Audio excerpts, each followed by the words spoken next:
सहज मागं नजर गेली, हनुमंतराय आपला गदा घेऊन उभे होते. प्रभू श्रीरामांना विचारलं, हनुमंतराय कवा? हनुमंतराय कवा? पण पहिला दगड टाकला तवा, नाही का? तेव्हा प्रभू श्रीरामांनी विचारलं, हनुमंतराय बघा, कोणाला सांगू नका असं झालं म्हणून, बरं का?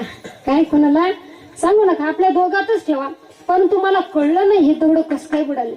हनुमंतरायने गुढ उत्तर दिलं बघा. हनुमंतराय म्हणाले, देवा, पहिली गोष्ट म्हणजे ही काय तुमची ताकद, हा काय तुमचा महिमा नाही, हा तुमचा महिमा नाही, हा तुमच्या नामाचा महिमा आहे. प्रत्येक दगडावर प्रभू श्रीरामांचं नाव आहे, तुमचं नाव आहे, म्हणून ते दगड तरून जातात. आणि दुसरी गोष्ट म्हणजे तुम्हाला सांगू ना देवा, ज्याला तुम्ही सोडलं तो बुडाला, आणि ज्यानं तुमचं नाव धारण केलं तो तरुण गेला. वारी ऐसे जड उदकावरी दोनगड, उदकावरी दोनगड, उदकावरी दोनगड, वारी ऐसे जड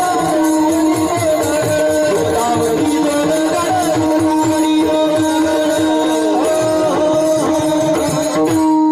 काय म्हणतात महाराज, ज्यानं भगवान परमात्म्याचं नाव धारण केलं तो काय या भवसागरातून, तिथं जरी समुद्र होता ना महाराज, पण आपलं त्याचा अर्थ असा होतो की या भवसागरामधून तो तरुण जातो. म्हणून आपल्याला जरी या